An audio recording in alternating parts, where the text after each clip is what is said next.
sí. Si quieres ver un paraíso, solo mira a tu alrededor y velo. Radio Caput. Desde el lugar de las utopías. Radiocaput.com. Estás conectado. Estás en Caput.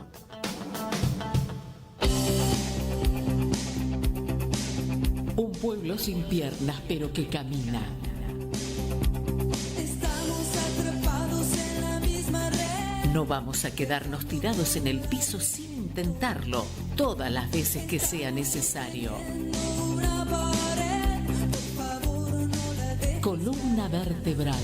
Todos somos héroes anónimos. Que el miedo no sirva para perderlo todo. Este lugar, peleando con el corazón. Columna vertebral en Radio Caput. Hola gente, ¿cómo están? Hoy un martes más, pero no cualquier martes. Estoy acá con mi compañero José Taboada. Hola José, ¿cómo estás? Y estamos intentando poner el pecho al frío, como quien dice. Y además vamos a recordar algo interesante. Hoy, 19 de mayo, caería en combate en 1895 José Martí. Cabe recordar que José Martí fue un literato, fue poeta, fue periodista cubano y fue uno de las primeras figuras que quiso una patria libre y soberana. Tal es así que a los 16 años fundó un diario que se llamaba Patria Libre. Y no es una simple cita. Hoy los hermanos cubanos están al pendiente de una invasión de Estados Unidos. Así que más allá de que están con un problema energético crítico, estamos por eso recordando esta efeméride que no es casualidad. Después tenemos que recordar que mañana es la Marcha Federal de Salud. ¿No es cierto, José? Sí, buenas tardes, Juana, ¿cómo estás? Mañana va a ser una marcha seguramente multitudinaria, sí. Sobre todo entendiendo la crisis que está pasando el sistema de salud y con un nuevo recorte por parte del gobierno de más de 63.000 millones de pesos a esta área, que también se da en lo que es educación y seguridad. Así que mañana está la movilización, la marcha de salud, que esperemos que acompañen, como también se acompañó la movilización en términos de la educación pública universitaria y el desfinanciamiento que está llevando adelante el gobierno con todo lo que verdaderamente nos atraviesa como sociedad, que lo mencionamos nuevamente: salud, educación y seguridad. ¿Sabes qué? Me llama la atención que después de no sé si me llama la atención, la verdad que de este presidente ya no te llama la atención nada. Después de la marcha multitudinaria por la universidad pública y en contra del desfinanciamiento, este hombrecito se fue a una universidad privada, la Universidad de San Andrés. Sí. A dar una conferencia. Bueno, no tenemos nada contra las universidades privadas, pero voy a esto. Es increíble, ¿no? Es decir, paguen una universidad si querés estudiar. Y igualmente muchos profesores de universidades privadas apoyan el financiamiento a la universidad pública, ¿no? Es más, muchos son egresados de la universidad pública. Sí, cabe mencionar que hace minutos profesores del San Andrés mandaron un comunicado pidiéndole al presidente que cumpla la ley de financiamiento para las universidades públicas. Así que no es que están todos de acuerdo en que... Exactamente, porque este tipo de políticas no tiene nada que ver con la lógica y la realidad que acompañaría el progreso de un país, ¿no es cierto? Porque es así, la educación, la salud, tiene que ver con que un país esté de pie y que sus habitantes tengan salud mental. Mirá de lo que te estoy diciendo. Mirá de lo que estamos hablando, ¿no? Un tema complicado. Bueno, como vemos esta semana está full. Va a estar movida. Sí. Muy, muy movida. Como hace muy ya desde un movida. tiempo, ¿no? Sí, sí. Igualmente, a veces los acontecimientos se van superponiendo y ya no es solo nuestro país, sino que se replican a nivel continental y a veces, ¿por qué no decirlo a nivel mundial? Pero acá, en nuestro territorio, tenemos a los jubilados, esa fuerza a la que siempre se la ha desmerecido, y hablando, utilizo el término fuerza porque uno piensa un viejo, un jubilado ya no tiene fuerza, pero un viejo, un jubilado sí que tiene fuerza, y lo van a demostrar este jueves. Este jueves hay una sentada. Ahora vamos a pasar un audio del responsable, que se llama Beto Hernández, responsable de la multisectorial de jubilados y pensionados de Junín. Él nos comentaba que se hace una sentada en varios puntos del país, ¿no es cierto? Y la sentada es en las puertas del PAMI.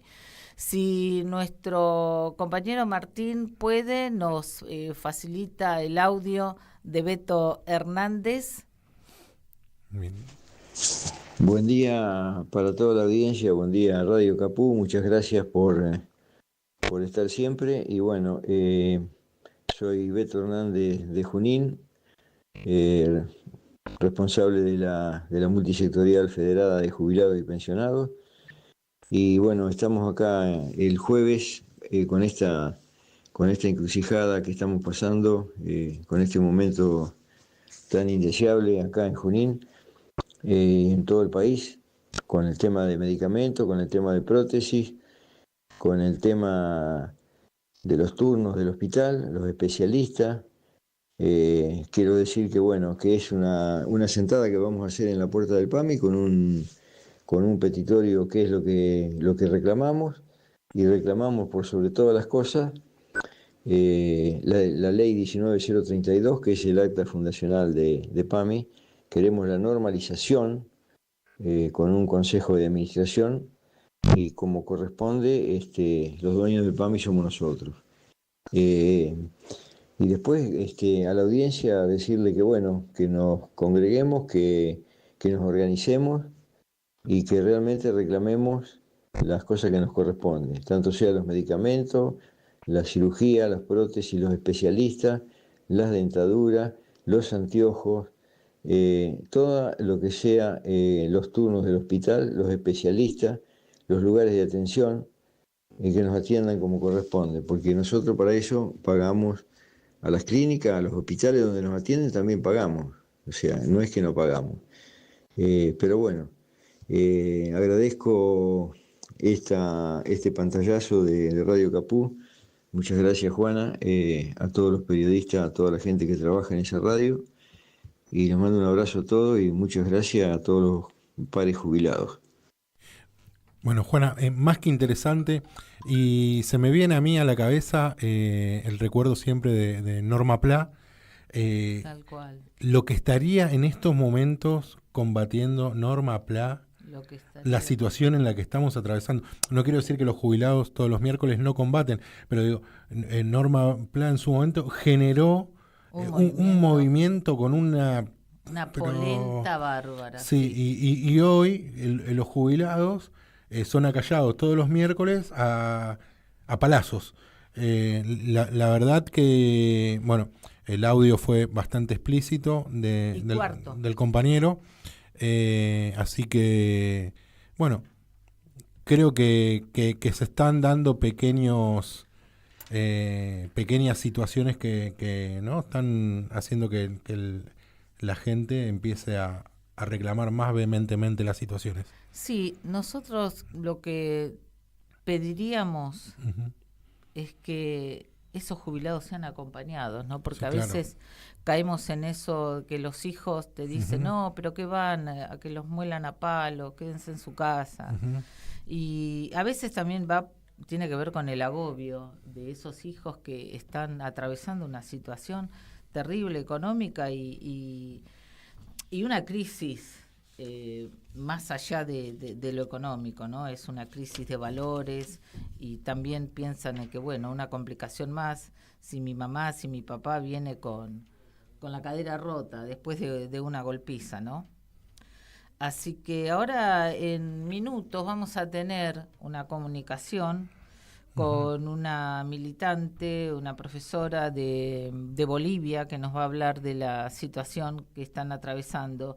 Pero antes de eso voy a hacer una pequeña mención, digo pequeña, aunque esto tiene una escalada mayor, pero ya vamos a tratar el tema.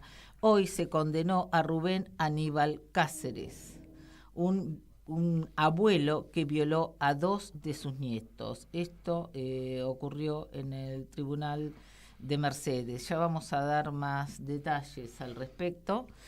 Y bueno, por lo menos esta condena, ¿no? Hemos tenido entrevistas y hemos seguido el caso Sí. desde cerca. Sí. Creo que es un aliciente al alma, Juana, que Sí. hubo un grado de justicia. No es el 100% de lo que nos hubiese gustado, porque a veces el daño, ¿no?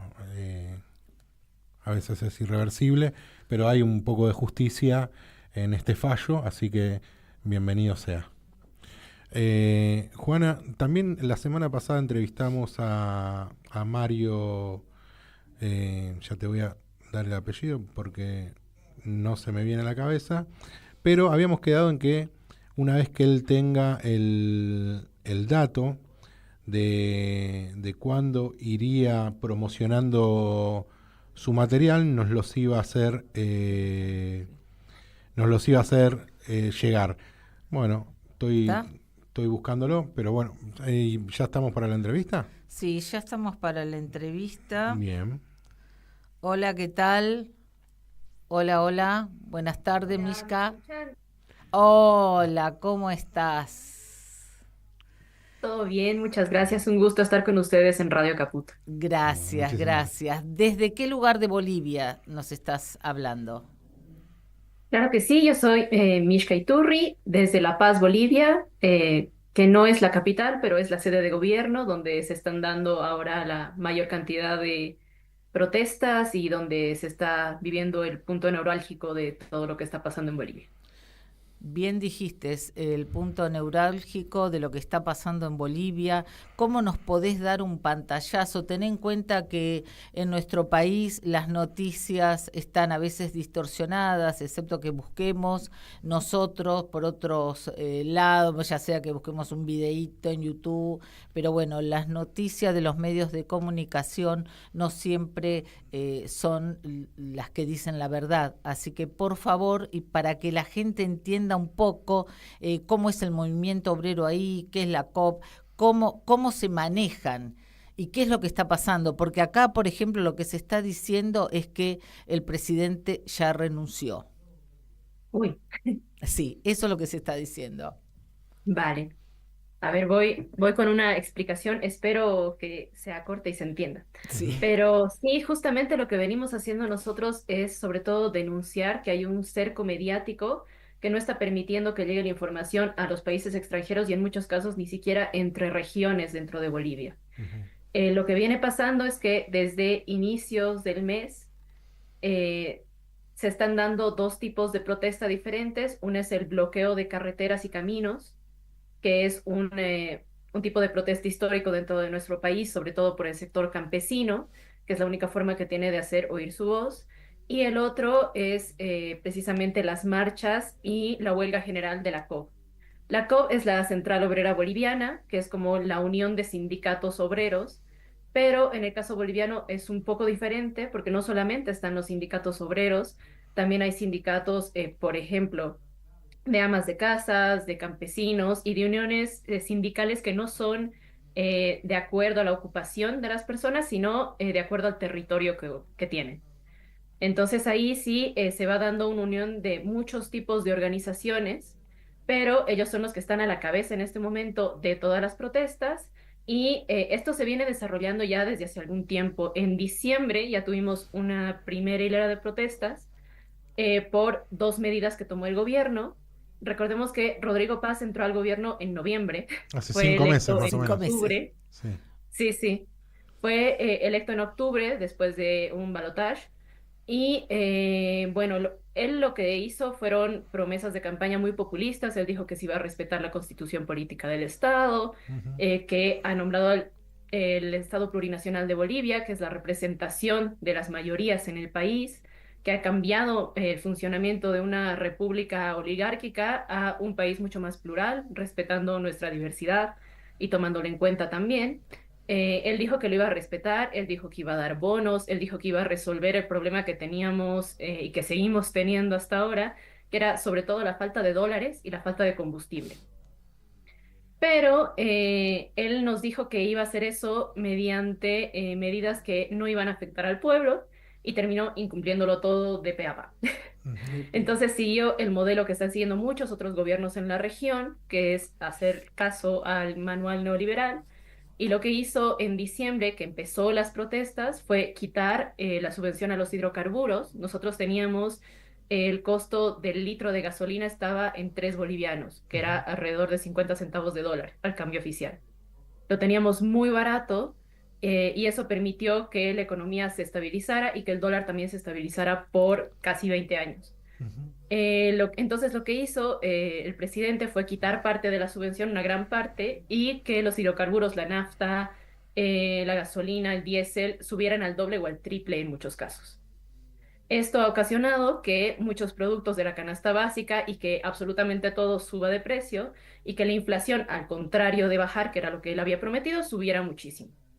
Entonces, lo que hizo la gente en diciembre, muy cerca de Navidad, fue salir a protestar y pedir que no se quitara esta subvención. El presidente no dio un paso atrás. Sí, se logró que dentro de este paquete de leyes, de este gasolinazo que nosotros lo llamamos, estaba que las empresas privadas podían también encargarse de la importación de hidrocarburos. Eso sí se quitó, pero permaneció el precio de los hidrocarburos, todo subió y nos tuvimos que acostumbrar a ello como tantos otros pueblos y tantos otros países de la región. Lo que viene pasando ahora es que hay muchas más demandas, ¿no? La gente está viendo que el gobierno lo que ha hecho ha sido quitar el impuesto a las grandes fortunas, que era uno que puso Evo Morales, y esto en beneficio totalmente de las familias oligárquicas y sobre todo de la agroindustria y de los empresariados. Después, otra cosa que ha hecho ha sido, y muy fuerte, ha sido la ley 1720, que ha sido como la pequeña mecha que encendió esta oleada de protestas que estamos viviendo hoy en día, que es una ley que permite que las pequeñas tierras de pequeños productores agrícolas se puedan convertir en tierras medianas y mediante esta legislación se podrían poner como garantía para tomar préstamos. Es decir, los productores pueden poner su tierra como la garantía para tomar un préstamo bancario y si hay una mala cosecha, si por A, B o C, por algún factor ambiental o lo que sea, Pierden se el da terreno. mal, la pierden. ¿Y el banco a quién la vende? A la agroindustria. Claro. Entonces, y también esto abre la puerta a que se pueda fraccionar territorios indígenas que están reconocidos como propiedad de una comunidad, no es una propiedad individual, y esto abre la puerta a que se abra mucha legislatura que nosotros habíamos conseguido como un logro histórico, ¿no? Entonces, lo que pasó es que muchos compañeros de tierras del norte, del Beni, de Pando, vinieran marchando hacia La Paz y que a esta marcha se sumaran muchos sectores campesinos y muchos sectores obreros. Coincidió con el 1 de mayo, Día de los Trabajadores, en el que la COP llamó a una protesta porque se pedía el alza salarial, se pedía que se incremente el salario mínimo y el salario básico. El gobierno se negó, el costo de vida ha subido, todos los productos del mercado han subido al doble o al triple junto con la gasolina y el gobierno no ha subido un centavo el salario, entonces no hay manera de que nos alcance. Y por eso se han ido sumando tantas luchas. A esto se han sumado los transportistas, que fíjense lo que hizo Rodrigo Paz, y después nos preguntan por qué queremos que renuncie. Este señor lo que hizo fue comprar gasolina que tenía más del 20% de goma y de manganeso, y eso lo que hace es destruir los motores.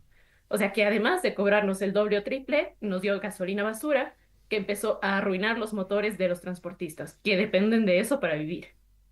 Y los transportistas lo que piden es un reconocimiento o Un una ayuda resarcimiento. económica para poder, un resarcimiento, gracias, para poder arreglar los autos, pero Ujú. además piden que esta gasolina se deje de comprar porque nos ha llegado información de que han comprado una carga más de este tipo de gasolina.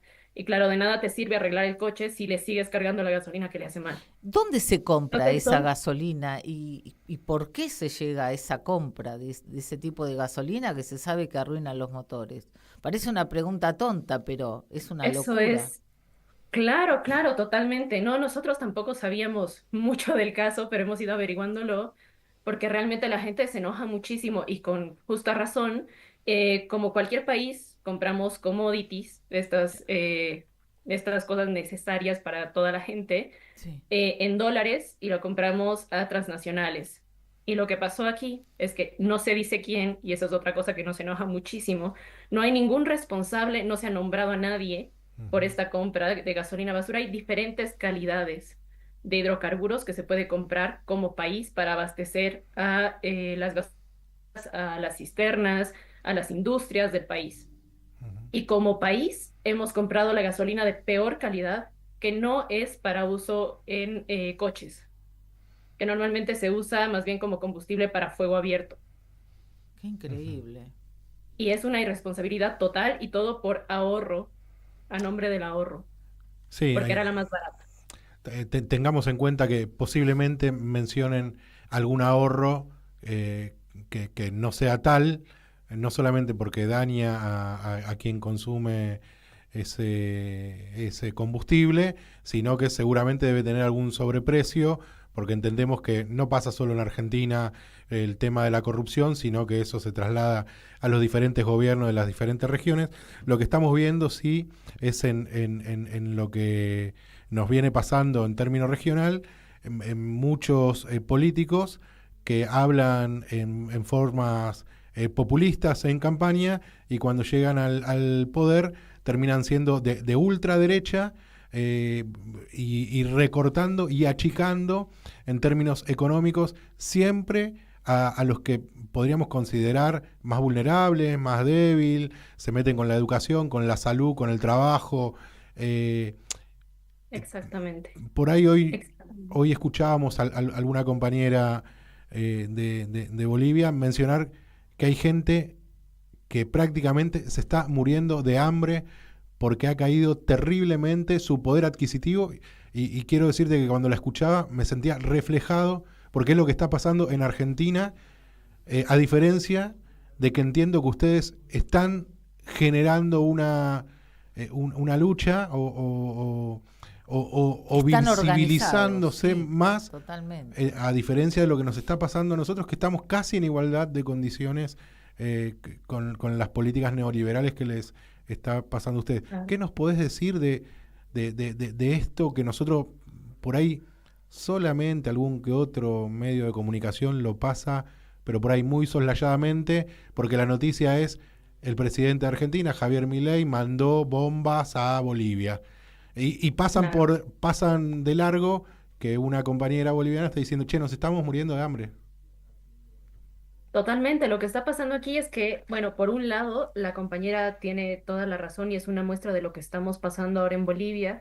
El poder adquisitivo, ya les digo, el salario no ha subido un centavo. Mi generación, del que estamos en los veintitantos, que recién entramos al mercado laboral, no encontramos trabajo que vaya más allá de los 3 meses y ni siquiera estamos en blanco en muchos casos, no contamos con beneficios en muchos casos. Y los productos de la canasta familiar, los básicos, han subido al doble o al triple. Ya no digamos productos de higiene femenina, ya no digamos pañales, ya no digamos medicamentos, por decirte, que han Ujú. subido muchísimo más.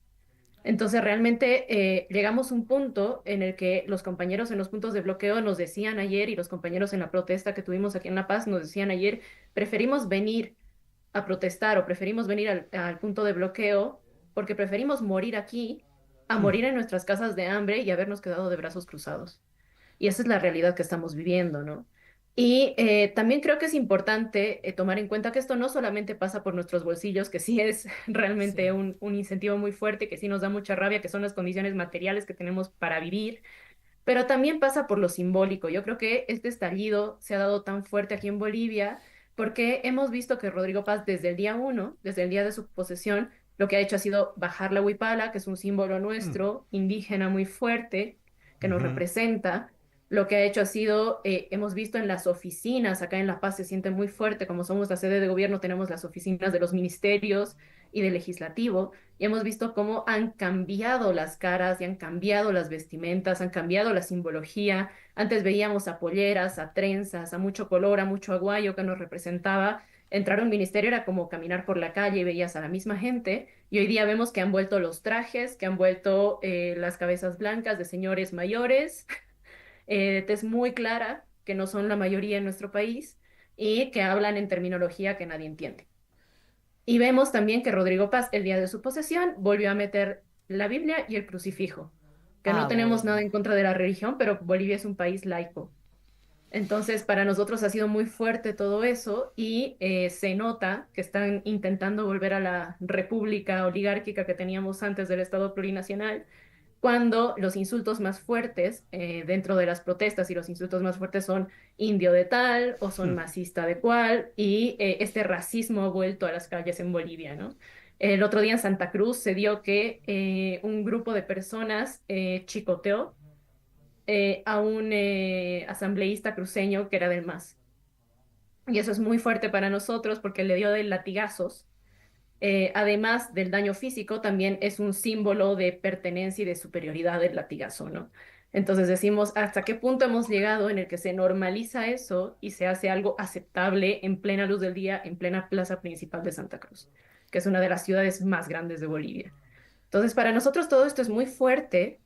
Lo que está pasando ahora, yo creo que además de una lucha por nuestra economía y una lucha porque se cumpla, porque el gobierno nos cumpla a nosotros, que la gente que estaba marchando ayer, la gente que está bloqueando ayer, es mucha gente que ha votado por Rodrigo Paz, porque pensó o que era el menor de los males, Claro. porque no había gran representatividad del campo popular en las elecciones y porque él se había comprometido a no retroceder en los avances del Estado plurinacional y a resolver estos problemas. Pero ahora nos damos cuenta que en realidad estos problemas no los está cargando a los que más ganan, a los que más tienen, sino al pueblo. Y que lo que está haciendo es beneficiar a las empresas, ¿no? Entonces yo creo que sí, este estallido es tan fuerte porque nos toca donde más nos duele, que es en lo simbólico, nos toca donde más nos duele, que es en la vida cotidiana, y nos toca porque estamos viendo que se está intentando retroceder en lo que tanto nos ha costado y tanto les ha costado a nuestros padres y a nuestros abuelos, ¿no? ¿Cuán- eh, ¿Cuánto es el acatamiento que tiene este paro general por tiempo indeterminado que están llevando adelante? Está bastante contundente. Ahora en La Paz el campo del transporte se ha reducido como al 20%. Los maestros también son un sector que está muy movilizado, todo el magisterio rural y urbano.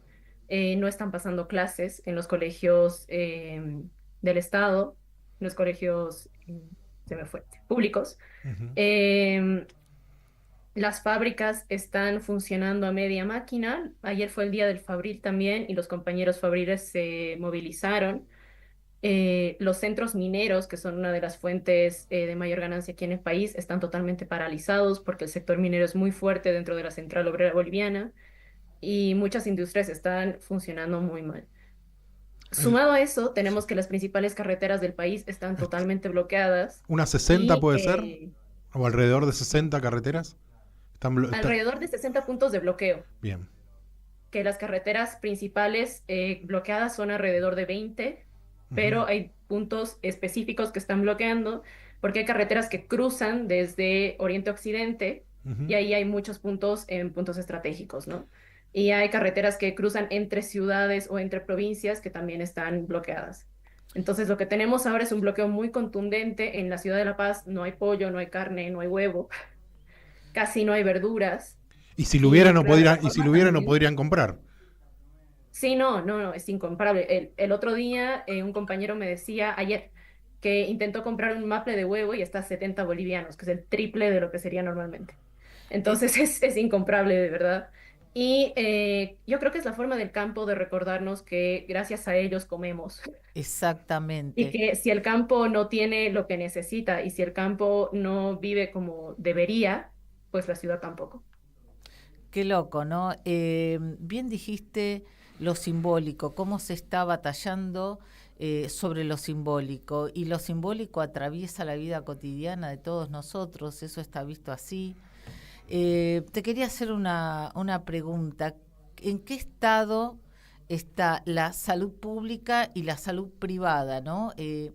Los sueldos, si se puede, si nos podés dar una comparación como para nosotros poder trasladarlo a lo que nos pasa a nosotros, que también estamos muy, pero muy mal, sobre todo en el sector público. La parte de lo que serían los hospitales, los médicos, los enfermeros, ¿cómo se está Pues sí. atravesando ahí la situación? ¿Están de paro inclusive? Acá la salud pública, los médicos son un sector muy grande, muy poderoso, que estos últimos años se ha derechizado bastante Mm. por la falta de ítems, nos dicen ellos, la falta de puestos de trabajo fijos dentro del Estado. Y lo que ha pasado estos meses es que ellos han buscado reivindicar el paro de salud como una manera de manifestarse y dentro de los gobiernos del Estado plurinacional lo que se hizo fue intentar que no haya paros totales de salud, porque la gente necesitaba ese servicio y los médicos lo que pedían en muchos casos no era una mejora estructural, sino una mejora salarial o una mejora del escalafón de los puestos más altos. Sin embargo, lo que hemos visto los últimos 4 o 5 años y que se ha agrandado muchísimo ahora es que en muchos casos los insumos no llegan y esto también pasa por la falta de dólares. Bolivia está pasando una escasez de dólares muy fuerte, muy, muy fuerte, y lo que está intentando el país es hacer la gran neoliberal de pedirle préstamos al FMI para que haya dólares para poder comprar. Algo de Y eso sabemos nosotros. algo de eso sabe el pueblo argentino, me parece que sí. Dios mío. Me parece que sí. Entonces, hay muchos medicamentos que no llegan, insumos como jeringas, sueros, insumos quirúrgicos que están faltando en muchos casos, que nos dicen o espera o los mismos médicos que trabajan en el seguro público nos dicen, ve a mi consulta privada y ahí te atiendo, pero claro, por $5.000, por $7.000, por $2.000. Entonces, algo que se había construido con el proceso de cambio también, que era el Sistema Único de Salud, el SUS, que es una especie de seguro al que uno se puede afiliar si no tiene ningún seguro. Y hay muchas variedades de atención gratuita que no llega a las cirugías, pero sí a muchos tratamientos, inclusive del cáncer. En este momento están totalmente desabastecidas.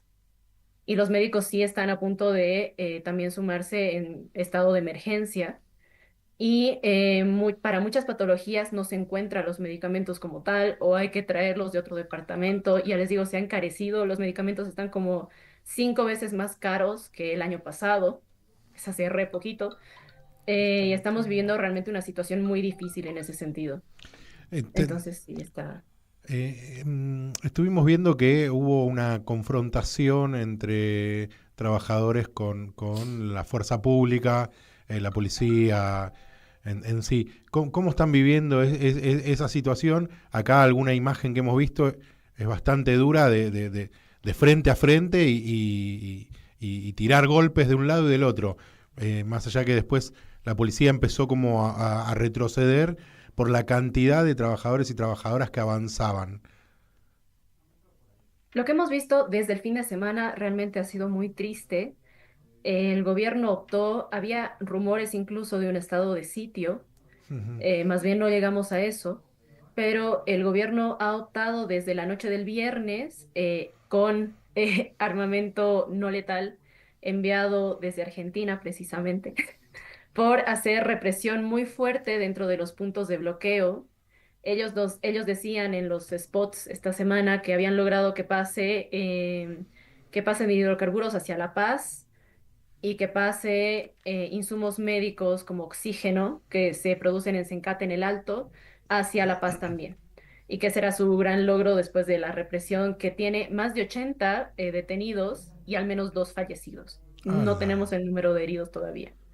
Pero sí, ¿Hubo se dos reprimió muy fallecidos? fuerte en muchos puntos de bloqueo, con gas lacrimógeno y con balines de goma. Entonces hay, realmente eso también ha hecho que la gente se enardezca por ver cómo sus padres, por ver cómo sus tíos, por ver cómo estos puntos que estaban pacíficamente bloqueando la carretera que es de su territorio, eran reprimidos brutalmente por la policía, y lo que han causado en realidad es que donde había 30 bloqueadores ahora hay 100. Y que en la ciudad del Alto se solidarice muchísimo con esa parte, porque la ciudad del Alto está básicamente conformada por migrantes del campo. Entonces son segunda, tercera generación de migrantes del campo que han visto cómo han reprimido a sus familiares y han dicho, no, nosotros nos sumamos a la lucha, ¿no? Y lo que ha pasado ayer es que en La Paz confluyeron muchísimos sectores. Ayer en La Paz estaban los maestros rurales del Alto y de La Paz, estaban los padres de familia, que son un sindicato muy grande del Los Alto, padres de familia, así se llama los el padres de sindicato. familia de niños que estudian en escuelas públicas. Qué Son un interesante. sindicato también. Muy Y es uno de los más excelentemente la numerosos. organización es increíble, Sí, increíble, sí, aquí sí. tenemos lo comunitario en las venas y lo Lo usamos. comunitario en las venas, qué buena definición. Lo comunitario en las venas, sí, así tiene que ser. Tal cual. Sí. Entonces teníamos a los maestros, a los padres de familia, teníamos a los fabriles que estaban marchando por su día, teníamos a toda la central obrera boliviana que bajó con los mineros sobre todo, que sí es un sector muy fuerte históricamente en Bolivia, que ha bajado dictaduras Ujú. en los 70, Totalmente, sí. y que es muy imponente también cómo llega a la ciudad, y muchos clase medieros y acomodados le tienen mucho miedo porque en algunos casos en protestas usan dinamita, Sí, que seguro. está reglamentado y no debería hacerse, pero es su forma de manifestarse también. Entonces teníamos a los mineros ahí, teníamos, ¿qué otros sectores? A los gremiales, que son vendedores, Ujú. que están en contra de un proyecto de ley que se ha mostrado que hay un régimen simplificado para pequeños comerciantes de tienditas de barrio, kioscos, qué sé yo, que no pagan un impuesto tan alto y se le quiere subir un 5%. Entonces también estaban ellos marchando, había campesinos que se habían sumado, ponchos rojos, que son campesinos del altiplano, que Ujú. históricamente también son muy aguerridos. Entonces había decenas de miles de personas que bajaron desde el Alto, desde la ciudad del Alto, tomaron la carretera antigua y llegaron hasta el centro de la ciudad de La Paz. Y los mineros intentaron entrar a la Plaza Murillo, porque eso también es algo que venimos viviendo desde que entró Rodrigo Paz, que no nos dejan entrar a la plaza. Y uno dice, bueno, ayer por la protesta, no, esa plaza está permanentemente cercada Está y no vallada. dejan que ni transitemos por ella, por el temor a que pueda haber algún tipo de manifestación, represalia o qué sé yo. Pero claro, nosotros decimos, habíamos logrado entrar al palacio, habíamos logrado entrar a la plaza, habíamos logrado que nosotros estemos representados y ahora no podemos ni acercarnos. ¿Cómo es que pasa todo esto, no? Y ayer estábamos decenas de miles de personas ahí en el centro de La Paz gritando por demandas simples que responden a todo esto que hemos estado hablando, ¿no? Aquí tengo la listita. Es el incremento salarial acorde a la inflación, la defensa de la educación pública y gratuita, la defensa de la salud pública y gratuita, soluciones al desabastecimiento y calidad del combustible, defensa de la canasta familiar, los productos básicos, rechazo a las políticas privatizadoras, respeto a territorios indígenas y campesinos y la renuncia de Rodrigo Paz. Hemos llegado hasta el punto de pedir la renuncia del presidente porque vemos que es incapaz de gobernar este país, que claramente no lo conoce y que no tiene la capacidad de responder a las demandas que tienen diferentes sectores que hemos llegado a unirnos porque además de ver que todo es estructural, no tenemos una respuesta. Mishka, te hago una pregunta. Cuando se pide la renuncia a un presidente, ¿no? ¿Qué es lo que se propone? ¿Qué es lo que se puede, digamos, poner en término, en concepto de, bueno, no va a estar él, pero bueno, vamos a ir por tal o cual camino para que tengamos una conducción, porque desde luego que un país tiene que ser conducido por una persona, ¿no? Representativa del pueblo, desde luego.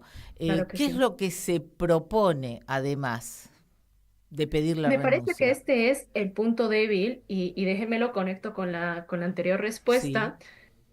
Ayer lo que hemos vivido también era, después de esta marcha masiva, hemos llegado al centro de La Paz, los mineros decían, tomemos la Plaza Murillo, exijamos la renuncia, pero hemos vivido una represión también muy fuerte.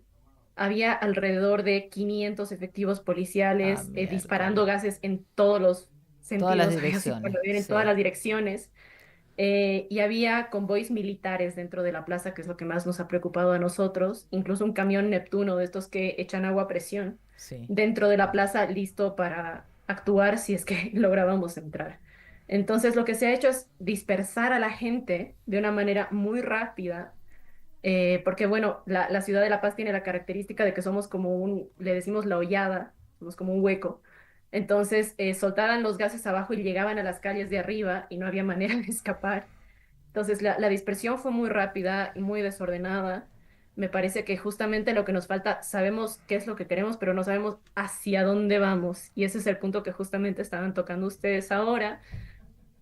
Me parece que no tenemos muy claro, decimos sí, que se vaya Rodrigo Paz, entraría su vicepresidente, que es Edman Lara, que es un personaje también bastante controvertido, porque es un ex policía Mm, que en su momento él decía que estaba luchando contra la corrupción policial, pero fue echado de la fuerza policial, entonces no se sabe bien qué pasó ahí. Y él es el de las medidas más populistas y él es el más cercano ahora a las medidas del pueblo que dice, pero vayamos al diálogo, no le tengamos miedo al diálogo, escuchemos a la gente, siempre ha sido como muy cercano a la gente, pero tampoco tenemos muy claro qué es lo que él plantea como forma de gobierno, ¿no? Mishka, Entraría él y llamaría a elecciones en los próximos meses, pero en este bien. momento tampoco es que haya un partido, una figura, una estructura que nos garantice representatividad. Entonces me Mishka, parece que ese es nos el quedamos punto con clave. eso, nos quedamos con esto que nos estás diciendo. Te vamos a convocar, vemos si puede Claro que sí. ser la semana que viene, depende cómo se vayan a ir surgiendo, vayan a ir surgiendo los acontecimientos de tu país. En este momento nos apura un poco el tiempo, tenemos otro entrevistado, te agradecemos. Te mandamos mucha fuerza desde acá, desde Argentina, que sabemos muy bien de lo que estás hablando porque lo sufrimos en carne propia. Así que querés Totalmente. No, no, te mandamos un fuerte abrazo y nos gustaría ver si podemos asumir el compromiso de poder hablar con vos nuevamente el martes que viene y seguir desarrollando lo que nos estás contando, que es muy interesante. Así que Claro que sí, a la orden. dale, te mandamos un fuerte abrazo un desde fuerte Argentina. abrazo. Gracias. Muchísimas gracias, otro para ustedes. Hasta Gracias, luego. Mishka. Bueno, vamos a una pequeña tanda y enseguida volvemos. sí. ¿Querés arrancar la mañana bien informado? Infosiberia, las noticias en tu celular. Manda un mensaje de WhatsApp al 1128679078 y recibilo gratis todas las mañanas. Vos sos la única que me haces feliz cuando nadie te dice la verdad. Infosiberia, las noticias en tu celular. No seas como los demás. Manda un mensaje de WhatsApp y recibilo gratis todas las mañanas. La hora de Moreno. El programa de Guillermo Moreno. Economía, política y actualidad. A puro peronismo. Los viernes a las 19 en Caput. Un programa que apoya permanentemente al teatro independiente y al arte en sus distintas ramas. Poco ruido y muchas nueces. Patricia Rosas entrevistando a referentes del teatro independiente, más las columnas de distintas áreas de la cultura. Poco ruido y muchas nueces. Los sábados a las 17 horas. En Caput. radiocaput.com. Mientras todos duermen, algo muy extraño ocurre en los laboratorios químicos RX. Seguinos en Twitter, @Radio Caput, o en Facebook, Radio Caput.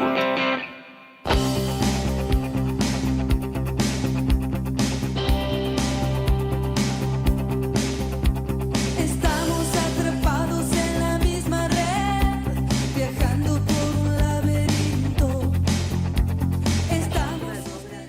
Bueno, acá estamos, volvimos, José, estamos con Gabriela Obregón y con Cecilia Contreras, ambas abogadas que nos traen un tema como siempre interesante. Vamos a hablar de discapacidad, así que le damos la palabra. Hola, ¿cómo están a todos? Hola, que buenas tengan tardes. Unas excelentes tardes. Qué lindo es volver a la radio, verte a vos, Juana, José. Siempre es un placer estar con gente tan humana y que les importe tanto la vulnerabilidad y la discapacidad, ¿no? Que está tan golpeada. Sí, dale. Bueno, yo me enfoco un poquito más en el tema previsional, así que bueno, si quieren Muy después importante. podemos indagar un poco en ese tema, también sería, bueno, provechoso. Mira, es por ahí hoy uno de los temas que más más candentes, entendiendo que en los próximos días va a haber una sentada en diferentes puntos del país en relación al reclamo de la situación que están atravesando.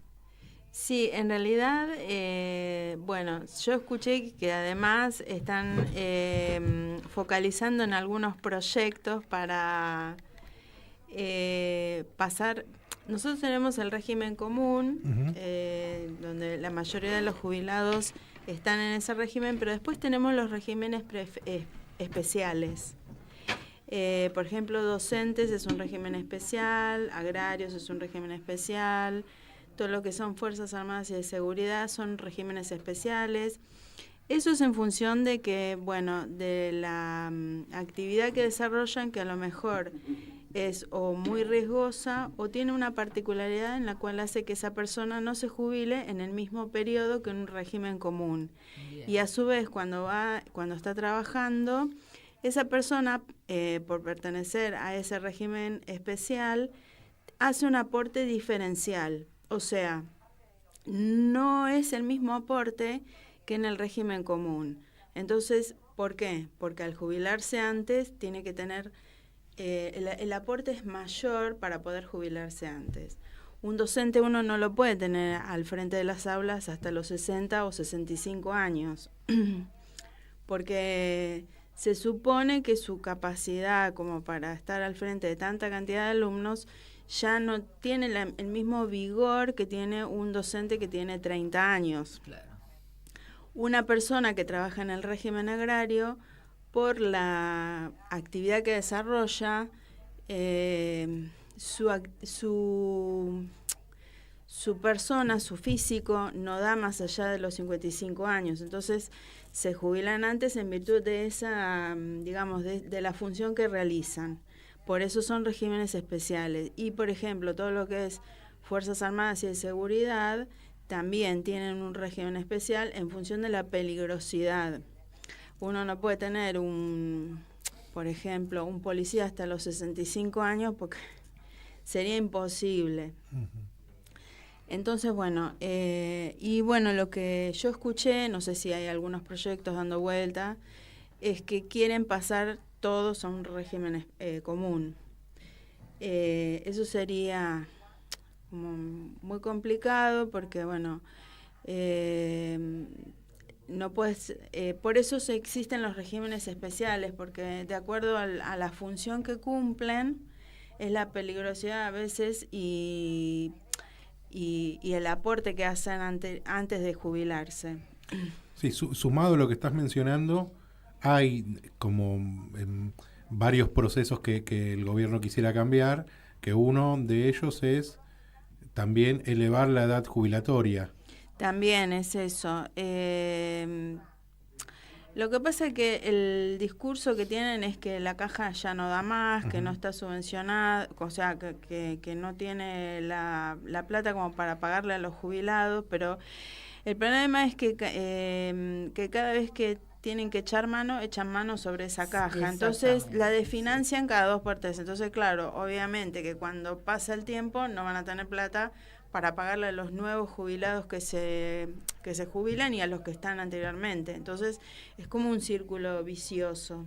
Tengo una pregunta, no sé, disculpa José. No, le quería, por ahí el segundo que me quedaba ahí es, también hay un pseudo proyecto de volver a las AFJP.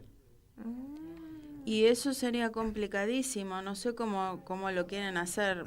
Ya tuvimos la experiencia de lo que es la AFJP y no fue nada provechoso. Máxima. O sea, mucha gente quedó mal parada con ese tema de las AFJP. O sea, para mí no sería una cosa positiva, digamos. Bien. Tengo una pregunta y que más que nada quiero tu opinión. Hablaste de los regímenes especiales. ¿Por qué pensás que el colectivo enfermería, excepto en raras excepciones y sobre todo en el campo por ahí privado, logró regímenes especiales? Por ejemplo, todo lo que son larga, media y corta distancias es un régimen especial. Vos no podés tener al frente o conduciendo vidas, vamos a decir, porque volvemos a lo mismo. O sea, cuando pasa el tiempo, el cuerpo humano se va desgastando, la vista se va desgastando, los reflejos se van disminuyendo. Y entonces por eso son regímenes especiales que se jubilan antes, porque le das paso a los que son más jóvenes para poder conducir esos vehículos, digamos. Bueno, los taxistas también tienen un régimen especial, pero es en virtud de esos temas que hacen que la persona, por su condición física y en esa labor que desempeñan, no pueden estar más allá de una determinada cantidad de años, porque bueno, los reflejos... Eso se entiende, pero ¿por qué pensás que ese régimen especial no se aplica a los enfermeros? Un enfermero se va a jubilar, una mujer a los 60, un hombre a los 70. Y te digo que están terriblemente deteriorados ya con 15 años nomás de trabajo. Bueno, yo pienso que no me ha tocado de enfermeros, pero yo pienso que es porque ellos, o sea, prestan una función como si fuese en un sanatorio, en una institución pública, como un médico, digamos. O sea, no es un médico, pero está de pacientes. Claro, pero tiene que ver con el régimen de salud, digamos. Es decir, que esos regímenes especiales no abarca todo, no es abarcativo. No, o sea, son diferentes los regímenes especiales. Una cosa es el régimen docente, otro es el régimen agrario, otro es el régimen de corta, media y larga distancia. Los enfermeros no encajan en un régimen especial. Qué terrible. Digo que terrible porque yo, siendo enfermera... Y qué exposición, ¿no? Y qué exposición. Y a las agujas, a la sangre. Además de todo eso, ¿no? Lo que es el enfermero está en contacto con el paciente desde que ingresa hasta que se va. Pero Exacto. Más allá de todo eso, ¿no? El seguimiento a todo, la exposición a todo lo que pasa con ese paciente. Y una vez un político, decime si me equivoco, dijo que tenía que ver con que enfermería tiene que ver con el cuidado. Es un brazo extendido. Es un brazo extendido. Lo que pasa es que pertenecen al régimen de la salud y ahí encajan como si fuesen... Como los médicos, como todo el personal de salud. Por ejemplo... ¿Cuánto para hacer entonces? ¿Cuánto para hacer? Sí, lo que pasa es que, digamos, hablando de temas políticos, en este gobierno yo no pediría nada. No, ni en este ni en pero venimos de varios gobiernos. Yo tuve... Porque en este es estructural el tema. Sí, es estructural, tal cual. Igual teniendo dos abogadas en la mesa, nos gustaría... las personas que venimos de la salud, nos gustaría profundizar algún proyecto que hable de la insalubridad del trabajo que representa ser un trabajador o trabajadora de la salud, porque como bien mencionaba Juana, el deterioro del cuerpo de un compañero o compañera que está dentro del ámbito de la salud, a los pocos años de prestar servicio, se agrava ese deterioro del cuerpo, entendiendo por ahí una enfermera que tiene que atender en 21 pacientes, por ahí que tiene que estar trabajando con el peso de por ahí algún paciente, y que eso le va jodiendo lo que es las rodillas, la cadera, los brazos. Y la mente. Sí. La mente. Se puede trabajar un proyecto, lo que pasa es que después hay que ver cómo se presenta en el Congreso para que eso pueda ser tratado. No lo veo en La financiación, ¿no? Todo es la financiación. Y este proyecto político para mí es económico, es eugenésico, es una muerte de goteo a los jubilados y a las personas con discapacidad. Es excluyente y no inclusivo. Y hoy día, mira, veo que nadie lo encara el tema en profundidad más que el periodismo, José. No hay otro, para mí realmente tiene que ser el cuarto poder, y es ejercido de hecho. Yo veo cómo corporativamente los periodistas, aunque sean de ideologías totalmente divergentes, como por ejemplo tenemos un Feynman de la ultraderecha, pero tenemos un Embón, un Horacio Embón, un Berkovich, cómo convergen en que con simplemente la libertad de expresión es la que está poniendo sobre el tapete y expresando que no se puede seguir tolerando un sistema de ajuste, de apriete, de achique a sectores tan débiles y tan vulnerables como la discapacidad y los abuelos, que representa mi colega la doctora Obregón. Yo soy Cecilia Contreras, represento a la discapacidad. Y quiero decirle a todos los sectores que es el sector más marginado en la actualidad, más vulnerado, y que nadie piensa ni en la discapacidad ni en los adultos mayores más que, les digo la verdad, el periodismo. Yo creo que ustedes son los únicos que están sacando el tema adelante y no tengo más que agradecerle a toda la entelequia periodística, ¿no? Sí, hoy estamos muy justo con el tiempo. Nos agrada conversar con ustedes y que nos traigan su mirada jurídica sobre los casos, sobre todo para saber cómo uno tiene que proceder en algunas cosas, pero como estamos justo con el tiempo, nos gustaría que nos den una breve reseña sobre discapacidad y sobre jubilaciones, y bueno, las esperamos en otro programa para poder desarrollar un poco más. Sigamos. Bueno, muchas gracias.